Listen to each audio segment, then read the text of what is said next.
बोलिए श्यावर रामचंद्र भगवान की जय। आदरणीय श्रोतागणों, मानस चिंतन चैनल पर आप सभी का स्वागत है। पिछली चर्चा में आप दोहा नंबर 37 की 9वीं और 10वीं चौपाई पर विचार कर रहे थे। आज हम 10वीं और 11वीं और 12वीं चौपाई पर विचार करेंगे। तुलसीदास जी लिखते हैं कि सुखती साधु नाम गुण गाना, ते विचित जल बिहग समाना। संत सभा चहु दिशि अवराई, असाधारी तू बसंत सम गाई। मंगल भवनु अमंगल हारी, द्रवहु सुदशरथो अजीर बिहारी। श्री राम जय राम, जय जय राम, श्री राम जय राम, जय जय राम। महाराज सुक्ति से साधु मिलते हैं। जब तक पुण्य पुंज बिन मिले नहीं संता, जब सत्कर्मों का महाराज समूह एकत्र हो जाता है तब संतों की प्राप्ति होती। इसलिए सुक्ति को पहले कहा, साधु बिना नाम गुण गान कौन करे। नाम का गुणगान तो संत के द्वारा ही होता है। इसे साधु के पश्चात नाम गुणगाना कहा। यानी गुणगान के उदाहरण हैं सुक्ति गुणमान। महाराज सुन बोले गुर अति सुख पाई।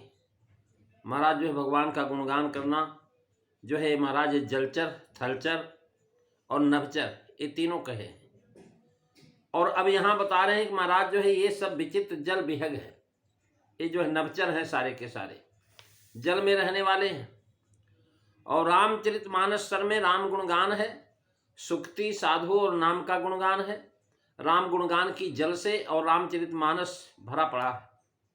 राम गुणगान रूपी जल से ये रामचरितमानस भरा पड़ा है।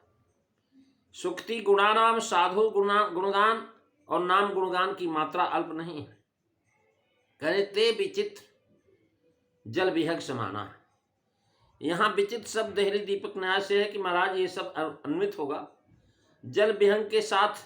महाराज सुक्ति साधु और नाम के गुणगान ये विचित्र हैं, क्योंकि इनका विषय विचित्र है। कहीं नर नारी का गुणगान है, तो कहीं बेल बिटप का गुणगान है, कहीं देवता का गुणगान है, तो कहीं राक्षस का गुणगान है, कहीं मुनियों का गुणगान है, तो कहीं कोल किरातों का गुणगान है, कहीं बिहग मृग का गुणगान है, तो कहीं बंदर भालू का गुणगान है। इसी भांति कहीं कहीं राम, रघुवीर, हरि, दीनदयाल के नामों का गुणगान है। तो महाराज कहते हैं कि ऐसे गई बहोर, गरीब निवाजू, साहिबाद नामों का गुणगान है। और जल विहंग जल का साथ है, जल से बहुत दूर नहीं रहते। महाराज जल के पक्षी हैं जल के आसपास ही रहते, तालाब के आसपास, ज़्यादा दूर नहीं जाते, वहीं अपना बना लेते हैं अर्थात, और इस प्रकार से रहते हैं। और महाराज उस सरोवर के चारों तरफ आम का बगीचा है, जिनको संत के सभा की उपमा दिया है कि और महाराज बसंत ऋतु में आम के बगीचे में फूल भी निकलने लगते हैं, जिससे फल की और खुशबू की आती है। कहते संत सभा चाहो दिशि अवराई, श्रद्धारी तू बसंत सम गाई। संत सभा और अवराई दोनों ही परोपकारी। ये समता है। जैसे बसंत से अमराई की शोभा है, वैसे श्रद्धा से संत सभा की शोभा। जहाँ श्रद्धा होती है वहाँ पर संत अपने आप चले जाते, और जहाँ श्रद्धा नहीं होती वहाँ पर बुलाने पर भी नहीं जाते। श्रद्धा स्त्रीलिंग है, और बसंत ऋतु महाराज ये भी कौमिलिंग। यानी बसंत ऋतु और श्रद्धा ये दोनों क्या है, स्त्रीलिंग है। संत गुणगान में विहंग कहा, संत समाज में अवराई कहते हैं। हाँ, चौदिश क्या है कि महाराज चारों संवाद, 4 घाट हैं, और चारों संवादों की संत सभा है जो कथा सुनने के लिए बैठी है। वहीं पर 34 अवराई है। ये चारों संवादों के अत्यंत संत सभा है, उसको सुने। कहूँ कथा सो सुखद सुहाई, और सादर सुनहु सुजन मन लाई। ये गोस्वामी जी और सुजन संवाद में सुजन की सभा है, पूर्व दिशा में है। भारद्वाज आश्रम करे, आ भारद्वाज समयति पावन, परम रम्य मुनि वरमन भावन। तहाँ होई मुनि ऋषय समाजा, और जाहि जे जन तीरथ राजा। महाराज याज्ञवल्क्य और भारद्वाज की संत संवाद में संत सभा है जो दक्षिण दिशा में विराजमान है। और महाराज तीसरा जो है सिद्ध तपोधन, करे सिद्ध तपोधन जोगी जन, सुर किन्नर मुनि बिंदु, बसई तहाँ सुखती सकल, सेवई शिव सुख कंग मंगल भवनो, अमंगल हारी दबहु सुदशरथो अजीर बिहारी। ये पश्चिम दिशा की सभा है। यहाँ पर भगवान शिव है महाराज, सुखकंद करे शिव कथा में इनकी सभा थी। मुख्य श्रोता तो पार्वती जी हैं पर पश्चिम दिशा में है।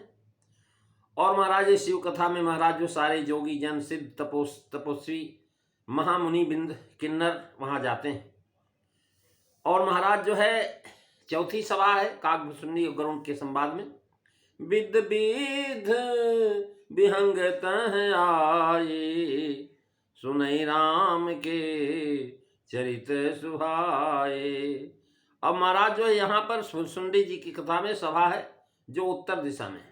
चौदिश कह करके सूचित किया कि चारों घाटों की चार सभाएं हैं, चारों दशा की अमराई है, आम के बगीचे, चाहे चारे वक्ताओं के पास संत सभा, वैसे चारों घाट के पास अमराई।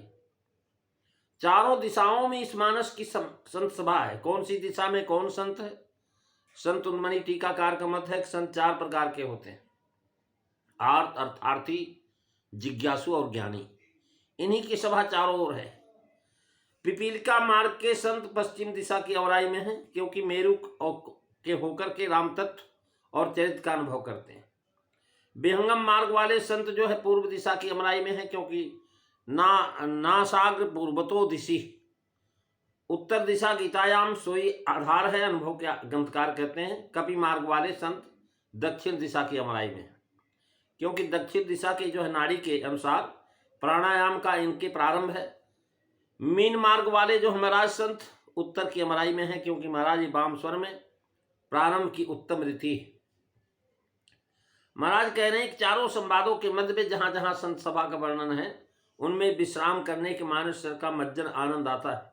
अब प्राय के श्रोता वक्ता के सिवा संत सभा जो भी वर्णित हो वही अमराई।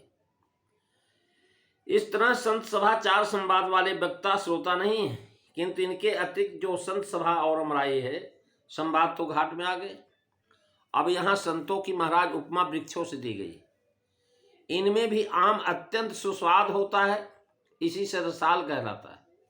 जिन संतों का हृदय राम स्नेह से सरस हो गया है वे ही रामचरितमानस के आश्रित हैं। उनकी सभा को यहाँ अमराई कहा है।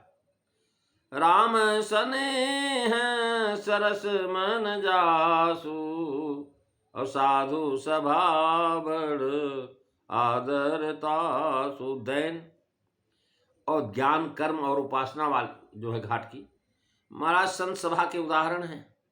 ये चार प्रकार की संत सभा। श्रद्धा के उदय से साधु सभा की शोभा होती है। महाराज जहाँ संत सभा श्रद्धा होगी वहीं संत आएंगे, और जहाँ संत सभा नहीं होगी, जो महाराज श्रद्धा नहीं होगी, संत नहीं आएंगे। भावार्थ यह है कि जिस प्रकार से सत्कर्मों के द्वारा संतों का जो है आगमन होता है, संतों के माध्यम से नाम का गुणगान होता है अनेक स्थलों में, उसी भांत बसंत भी गुणमय अनेक स्थलों में। जैसे बसंत आने पर वनबाग की शोभा बढ़ जाती है, वैसे श्रद्धा के उदय से साधु सभा की शोभा जो है महाराज बढ़ जाती है। प्रेमी सज्जनों, आज बस इतना ही। अगली चर्चा आप अगले दिन सुनेंगे। बोलिए सियावर रामचंद्र भगवान की जय।